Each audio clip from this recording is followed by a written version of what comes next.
जो तीसरा व्यक्ति जो है वो उसको स्टे इस आधार पे मिल गया कि उसका कहना था कि जी इनकी तो सुनवाई हुई, मेरी सुनवाई भी नहीं हुई है एक बार भी। मैंने 2014 में केस डाला। वो लोग जो पहले से वहाँ थे वो ये भी आरोप लगा रहे हैं कि डेमोलिशन से पहले आपने उनसे बातचीत की, कुछ लेन देन की भी बातचीत हुई है। उस पर आप क्या क्लैरिफिकेशन देंगे? ये भूमाफिया वहाँ जाके धमकाते हैं, गाली गलौज करते हैं, गोली बंदूक की बात करते हैं, बारूद की बात करते हैं। तो देखिए लेबर क्लास है, डर जाती है, उसको क्या मतलब है किसी में। नमस्कार, मैं हूं प्रवीण और आप देख रहे हैं इंडिया टाइम 24 न्यूज़। द्वारका विधानसभा के नसीबपुर रोड पर एक शानदार स्कूल बन रहा है।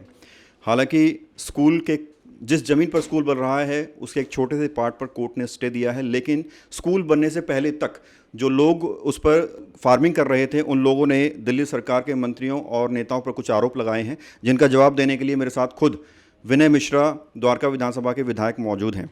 विनय जी, जिन लोगों को आपने भूमाफिया कहा, जिन लोगों को आपने कब्जाखोर कहा, उन लोगों की दलीलों पर कोर्ट ने सुनवाई की और एक छोटे से पार्ट पर स्टे लगा दिया। तो क्या आप अदालत को भी देख रहे हैं इस नज़रिए से कि वो गलत कर रही है? 3 पार्ट में वो ज़मीन थी और जो डीडीए ने दिल्ली सरकार को दी थी वो एक 8,000 स्क्वायर मीटर और एक 4,000 स्क्वायर मीटर ऐसे करके दिया था। डीडीए ने जब एजुकेशन डिपार्टमेंट दिया तो उसमें कोई खसरा नंबर वगैरह मेंशन नहीं की थी। डीडीए ने एज ए प्लॉट हम लोगों को दिया था। अब जो अभी जो है वहाँ पे 3 लोगों ने केस किया है। 3 लोग कहते हैं कि हमारी 4-4 बीघा, 4 बीघा 16 बीसा करके ऐसे 3 भाग में वो ज़मीन है।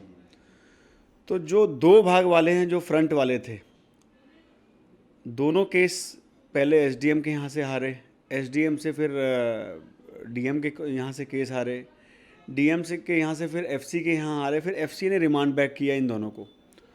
फिर ये कोर्ट है, कोर्ट गए, कोर्ट से भी रिजेक्ट हो गया। तो ये दोनों केस हर जगह से हार चुके हैं और कोर्ट ने फाइनेंस कमिश्नर को रिमांड बैक किया हुआ है कि आप इसकी दोबारा सुनवाई करें। जो तीसरा व्यक्ति जो है वो उसको स्टे इस आधार पे मिल गया कि उसका कहना था कि जी इनकी तो सुनवाई हुई, मेरी सुनवाई भी नहीं हुई है एक बार भी। मैंने 2014 में केस डाला और 2014 में जो मैंने केस डाला तो मेरी सुनवाई नहीं हुई, तो मेरी सुनवाई की जाए। तो हाई कोर्ट ने जो कहा है वो यही कहा है एसडीएम को कि इसकी 8 हफ्ते के अंदर सुनवाई करके और जो इसका फैसला किया जाए। तो इस पे स्टे मिला है। तो ऐसे जो उसका जो था अपना हिस्सा जो था वो उसका बैक साइड में है। अब वो क्या है कि भूमाफिया मैं इसलिए कहता हूँ कि अब उसकी आड़ में ये दोनों भी अब जो है स्कूल का काम रोकना चाह रहे हैं। अब ये कह रहे हैं कि जी उसकी ज़मीन, पहले यही लोग कहते थे कि उसकी ज़मीन बैक में है, अब यही तीनों मिलके कह रहे हैं कि इसकी ज़मीन आगे है। तो अभी हमने कल उसकी नपाई करवाई है और नपाई करवाने में हमने जो पूरा निष्कर्ष निकाला है, तो अभी हमारा फ़िलहाल जो जो जिस भाग में बिल्डिंग बन रही है उस भाग में कोई स्टे नहीं है। कल ज़मीन के जो मालिक है उनको बता दिया गया कि आपकी ज़मीन बैक साइड में है, वहाँ अभी कोई काम नहीं हो रहा है। तो जो हमारी बिल्डिंग थी वो यथास्थिति है और वहाँ पे दोबारा काम चालू हो गया है। विनय जी, लगभग 4 बीघे 14 बिस्वा पर जो है स्टे मिला है और आप कह रहे हैं कि पूरी ज़मीन पर नहीं मिला है। 3-4 दिन से हम लगातार वहाँ घूम भी रहे हैं, रिकॉर्डिंग भी कर रहे हैं, फ़ोटो भी खींच रहे हैं। काम पूरे स्कूल का रुका हुआ है।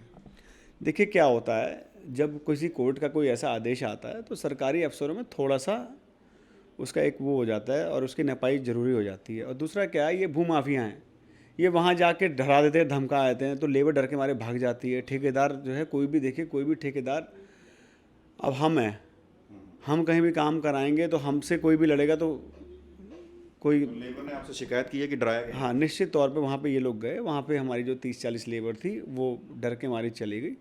तो थोड़ा सा इस वजह से दिक्कत आई है। भूमाफिया वहाँ जाके धमकाते हैं, गाली गलौज करते हैं, गोली बंदूक की बात करते हैं, बारूद की बात करते हैं। तो देखिए लेबर क्लास है, डर जाती है, उसको क्या मतलब है किसी भी।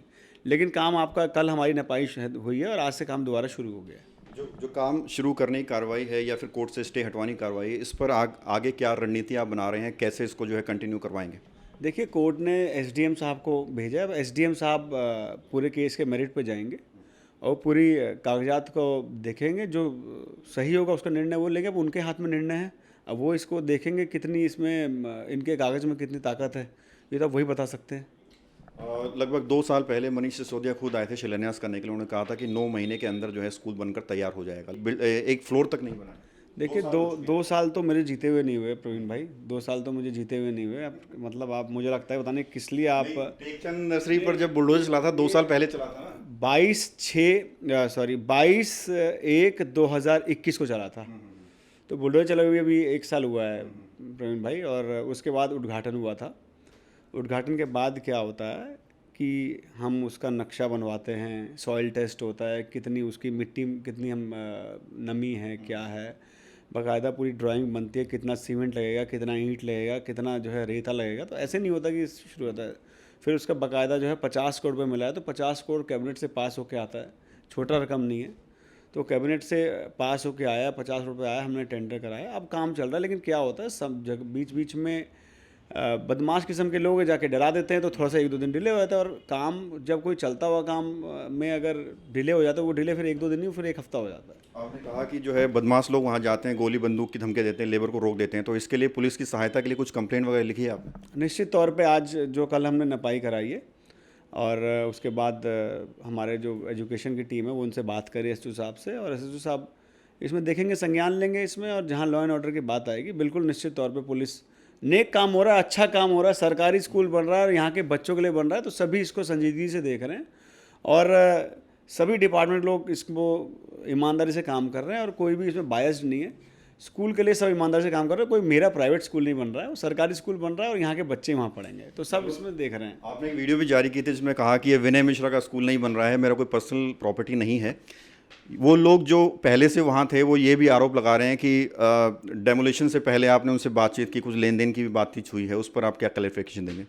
क्लैरिफिकेशन मैं तब देता जब डेमोलिशन के बाद दोबारा वहाँ पे कब्जा हो जाता।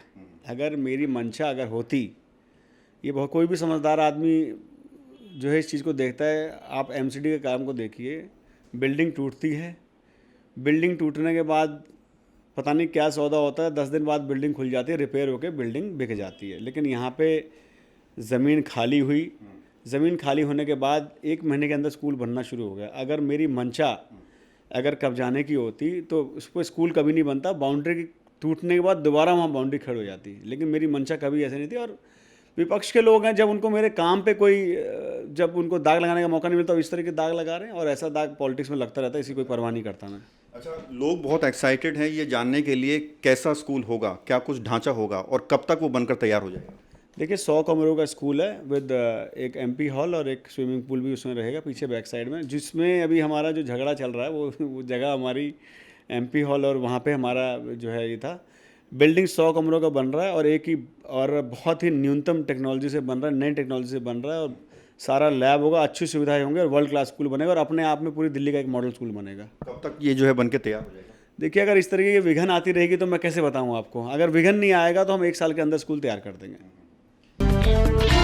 खबरों से खबरदार रहने के लिए चैनल को सब्सक्राइब करें और प्रेस करें बेल आइकन।